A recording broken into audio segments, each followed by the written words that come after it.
ચાલો, good morning વિદ્યાર્થી મિત્રો.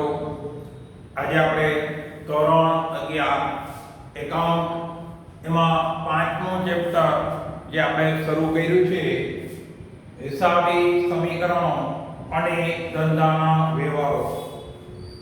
મિત્રો, આપણે પાંચ વ્યવહારો આપણે લઈ લીધા. હવે આજે આપણે છઠ્ઠા વ્યવહારથી શરૂ કરશું. તો હિસાબી સમીકરણ અને ધંધાના વ્યવહારો એમાં આપણો છઠ્ઠો વ્યવહાર છે પેજ નંબર 92 ઉપર. વ્યવહારનું નામ છે 6000 રૂપિયા મજૂરીના ચૂકવ્યા. પહેલા તો મિત્રો તમને આમ નોંધ આવડવી જોઈએ. મજૂરી ખર્ચ તમે ચૂકવો એટલે ઉપજ ખર્ચના નિયમ મુજબ જે તે ખર્ચ હોય તેને ઉધાર કરો.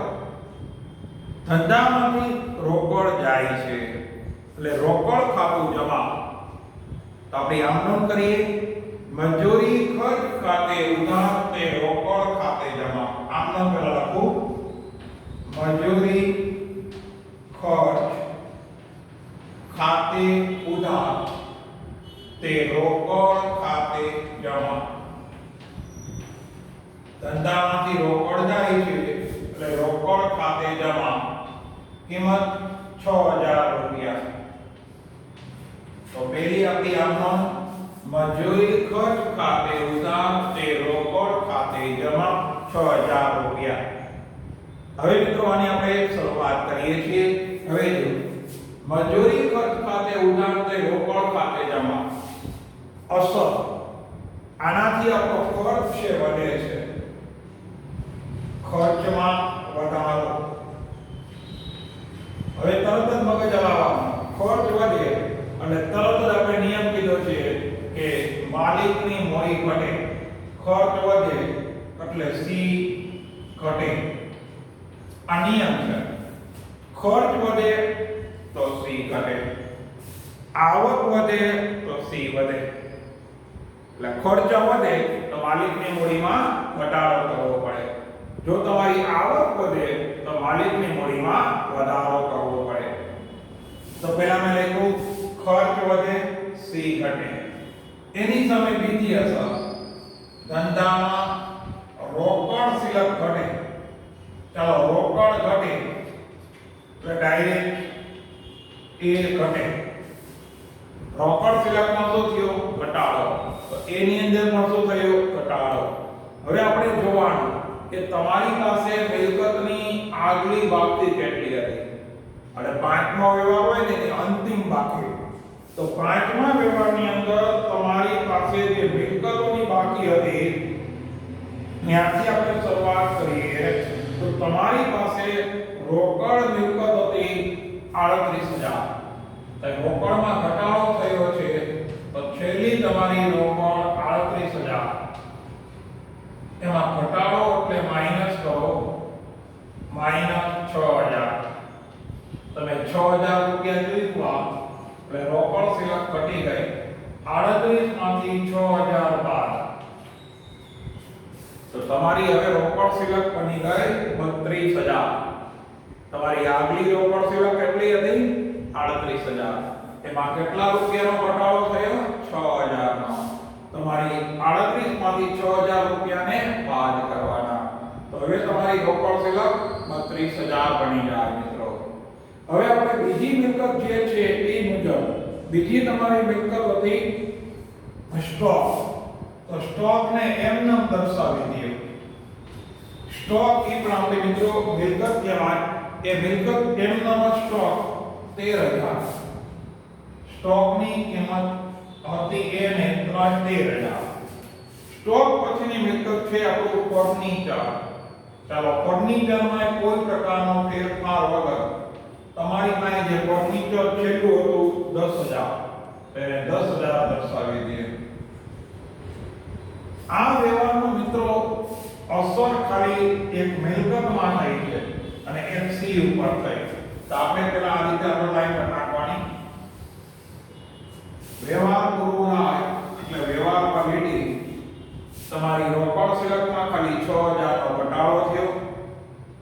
32000 13000 10000 તમારે આનો સરવાળો કરવાનો 32 + 13 45 + 10 55000 કુલ સરવાળો 55000. હવે આપણે C ઉપર અને L ઉપર અસર.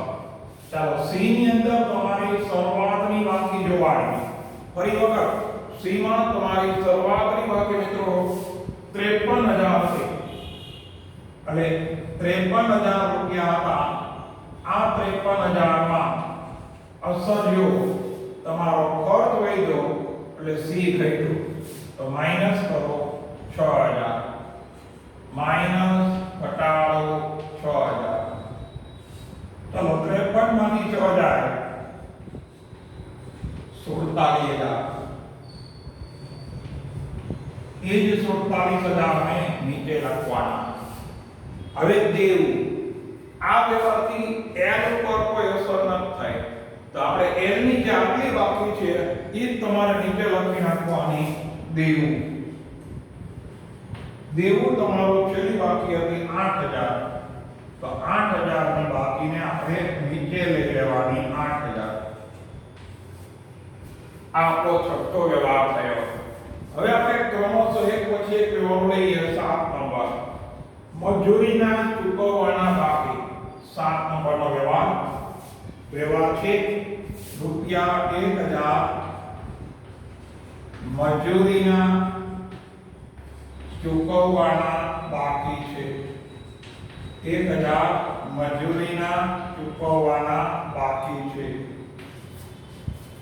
1000 રૂપિયા મિત્રો ચૂકવવાની બાકી મજૂરી. ચૂકવવાનો બાકી ખર્ચ હોય તો એ આપણા ધંધા માટે જવાબદારી બને. જવાબદારી હોય એટલે પાકા સરવૈયામાં એને મોડી દેવા બાજુ લખાય. કોઈ પણ ખર્ચ ચૂકવવાનો બાકી હોય એટલે 100% આપણી જવાબદારી. જવાબદારી હોય એટલે જમા બાજુ.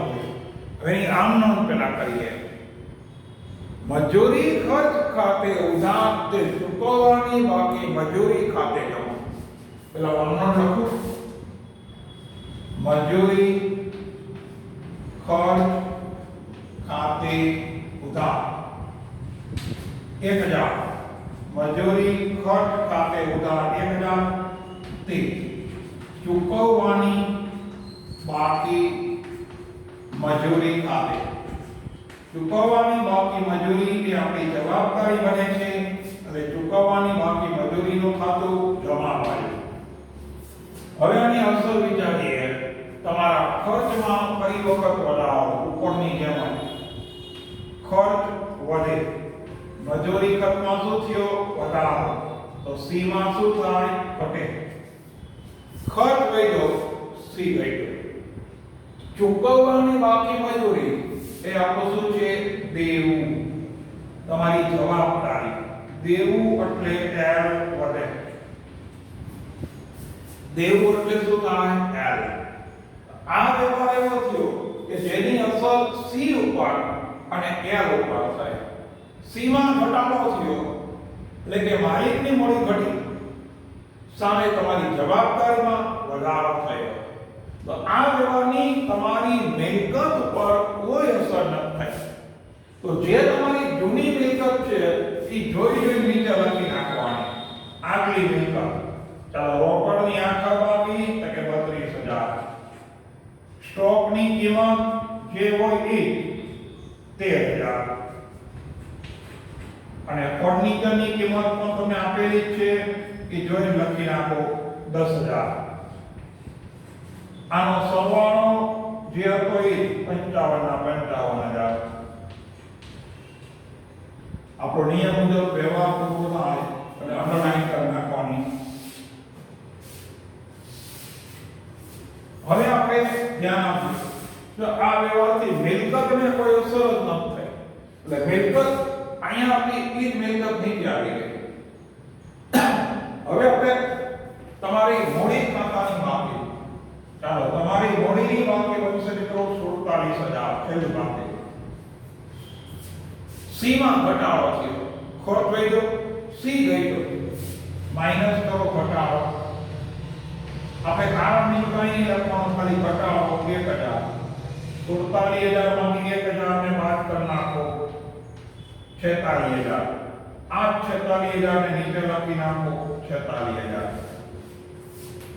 તમારી મોડી ખાતાની બાકી 47,000 હતી એમાં 1,000 રૂપિયાને ખર્ચ વેધો તો 47,000 માંથી 1,000 રૂપિયા બાદ કરી નાખવાના તો 46,000 હવે તમારું દેવું ચાલો દેવું આપણી બાકી હતી મિત્રો 8,000 એમાં ચૂકવવાનો બાકી ખર્ચ એટલે વધારો થયો તમારું દેવું વધે કેટલા રૂપિયા ચૂકવવાનો બાકી ખર્ચ વધ્યો 1,000 તો દેવામાં 1,000 રૂપિયા વધારો 8,000 હતા હવે થઈ ગયા 9,000 આ 9,000 રૂપિયાને નીચે લખવાના તો આ રીતે આપણો સાતમો વ્યવહાર છે એની તમને અસર આપી દીધી કે તમારી મોડીની અંદર તમારે ઘટાડો કરવાનો એટલે કે સી ઘટે છે સામે વ્યાજમાં વધારો કરવાનો ચાલો નેક્સ્ટ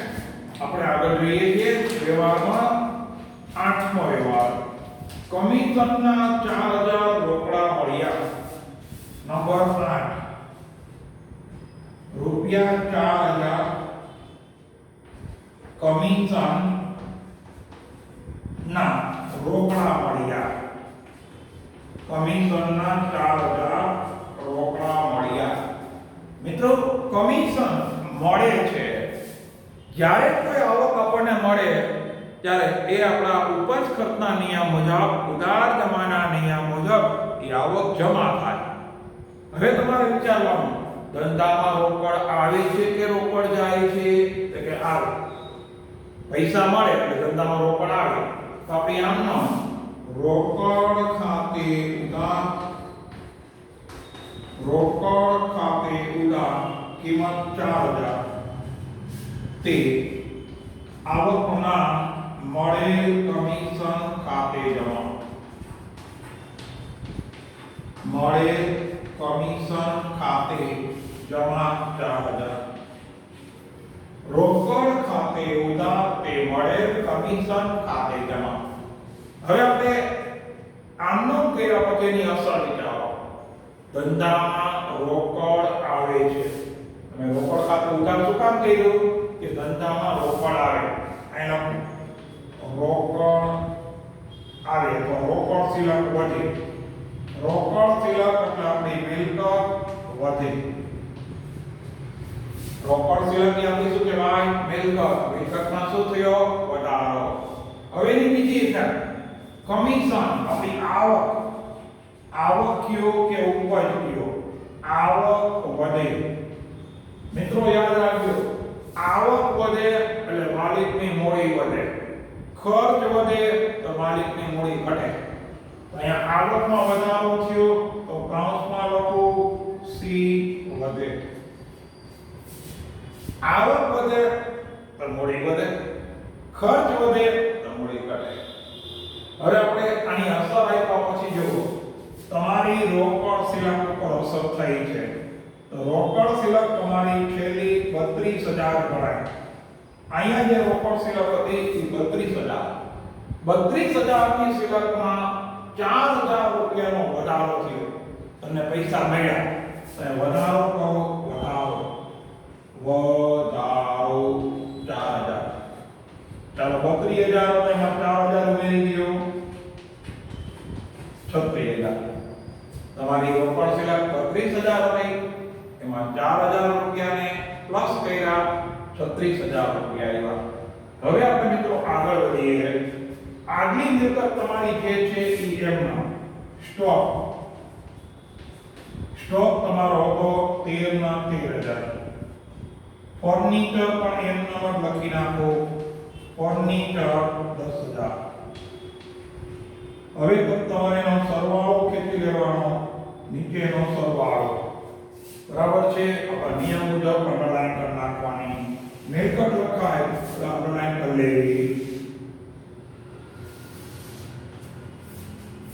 ચાલો હવે જોવાનું કે સરવાળો 36 ને 10 46 ને 13 59,000 સરવાળો 36,000 વત્તા 10,000 46,000 વત્તા 13,000 59,000. હવે આપણે સી માં જોઈએ. ચાલો મોડી ખાતાની શરૂઆતની બાકી તમારી પાસે કહેવાય 46,000. સી માં વધારો થયો કે ઘટાડો? સી વધી. સી વધે છે એટલે લખો વધારો. આવક વધી એટલે વધારો. ફરીથી બોલું નામ લખવાની જરૂર નથી. 4,000. તો 46,000 ની માં 4,000 ઉમેરી દો 50,000. 8 50,000 ને નીચે ખેંચી લ્યો 50,000. તમારી પાસે મોડી ખાતાની આખર બાકી 46,000 હતી, એમાં 4,000 રૂપિયાનો વધારો કરવાનો. હવે દેવું. તમારું દેવું જવાબદારી 9,000 ગણાય. હવે આ કહેવાથી તમારી જવાબદારીને કોઈ અસર ન થાય. અહીંયા જુઓ, જવાબદારીને કોઈ અસર ન થાય તો આના દેવું તમે નીચે ખેંચી લ્યો 9,000. દેવાની અંદર કોઈ પણ પ્રકારનો ફેરફાર કરવામાં નથી આવ્યો એટલે આપણે લઈ લઈએ. ચાલો નંબર 9 નો લેવાનો. ડિવિડન્ડ 9,000 મળવાનો બાકી છે.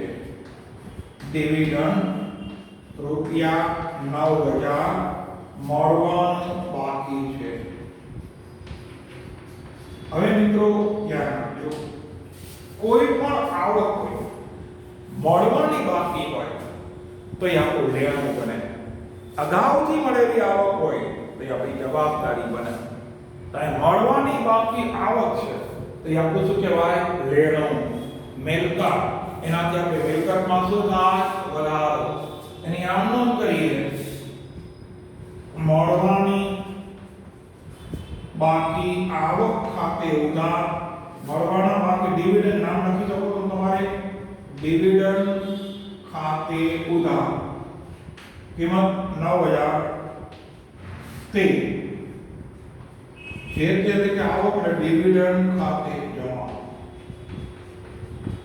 તે ડિવિડન્ડ ખાતે જમા. આ થોડા ટિપિકલ વ્યવહાર છે. મળવાના બાકી ડિવિડન્ડ ખાતે ઉધાર કે ડિવિડન્ડ ખાતે જમા.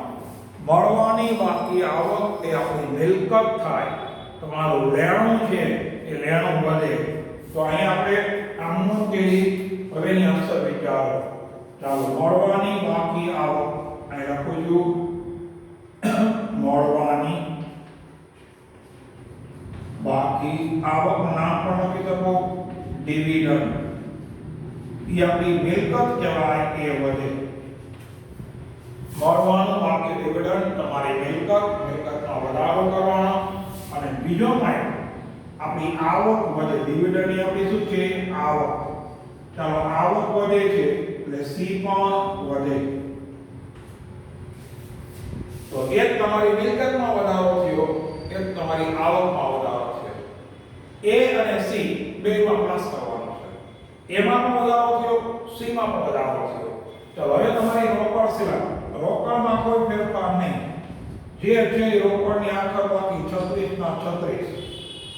સ્ટોકમાં કોઈ ફેરફાર નહીં. સ્ટોક હતો એની 13,000. ફર્નિચરમાં કોઈ ફેરફાર નહીં. જે હતો એ જ ફર્નિચર લખી નાખવાનું 10,000. હવે તમારે નવી મિલકત તરીકે બતાવવાનું મળવાનું બાકી ડિવિડન્ડ. મળવાનું બાકી ડિવિડન્ડ એ આપણું લેણું કહેવાય. તો મળવાનું બાકી ડિવિડન્ડ. મળવાનું બાકી ડિવિડન્ડ મિત્રો 9,000 વધ્યું. આ આપણી મિલકત વધી કહેવાય. હવે આપણે આ 9,000 રૂપિયાનો વધારો કરીએ અને પછી સરવાળો કરવાનો મિલકતનો.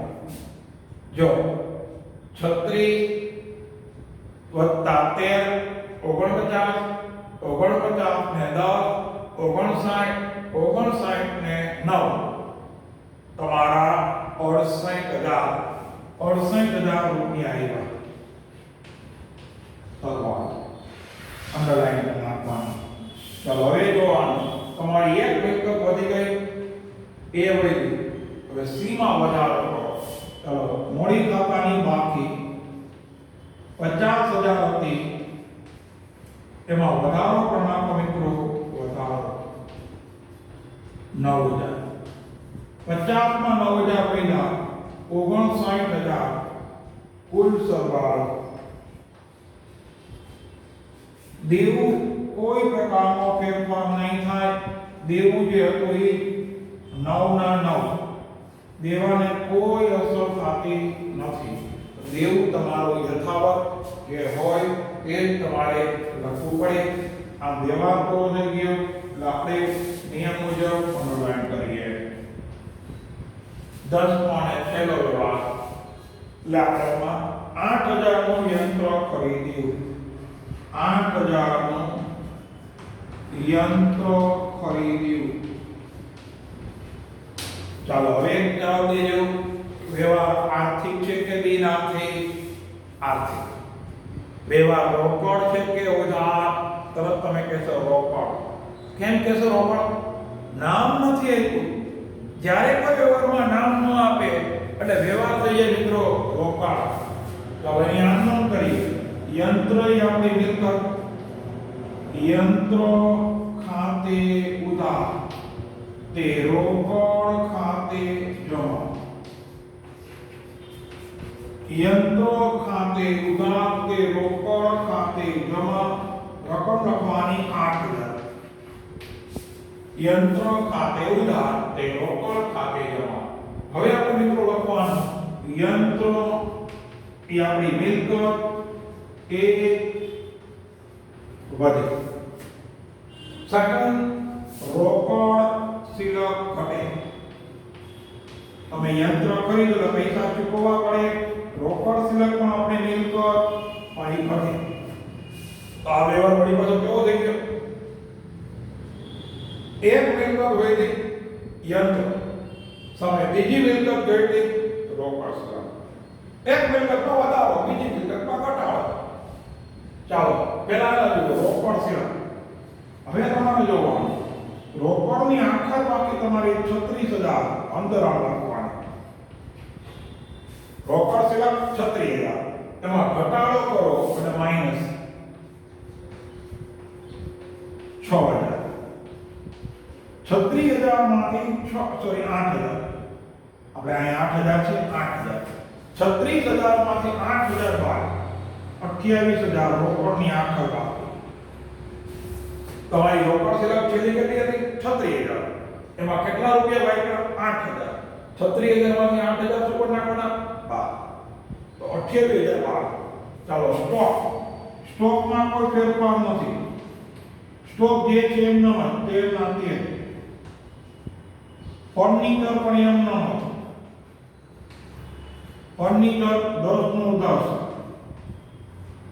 મળવાનું બાકી ડિવિડન્ડ ઈ પણ આપણું લેણું થયું તોય ચાલશે. ઈ પણ એમ ન હોય. 9 ના 9.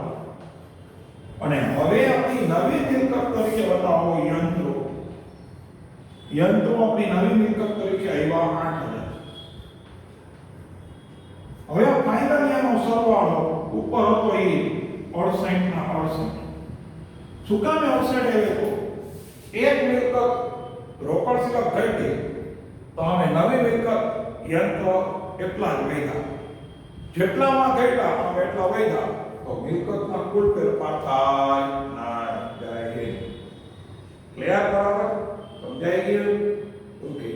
હવે જોવાનું તમારે મોડી ખાતાની બાકી જે શરૂઆતની બાકી હતી એ 59 ના 59,000. કોઈ પ્રકારનો ફેરફાર નથી. દેવું પણ એમના 9 ના 9. આ રીતે મિત્રો દાખલો અહીંયા 10 વ્યવહારો તમારી સમક્ષ લેવામાં આવ્યા છે. પરીક્ષાની અંદર વધીને 5 વ્યવહાર પૂછાય. કે 5 વ્યવહાર કરવામાં આપણને અડધી પોણી કલાક થાય છે. એટલે લખો, એન્ટ્રી આપો, વિગત પૂરો એટલા માટે. ઓકે, તો હવે આપણે અહીંયા આપણો વિડિયો પૂરો કરીએ છીએ. દાખલો પણ 2 વ્યવહાર છે એ તમારે વેળે કરી લેજો. સહેલા વ્યવહારો છે. 10 વ્યવહારો મેં કરાવ્યા છે. હવે આપણે આમાં 2 જ ઉદાહરણ છે. પહેલું ઉદાહરણ પૂરું એક ઉદાહરણ, એક સ્વાધ્યાય રહ્યું. ઓકે, ચાલો, થેન્ક યુ.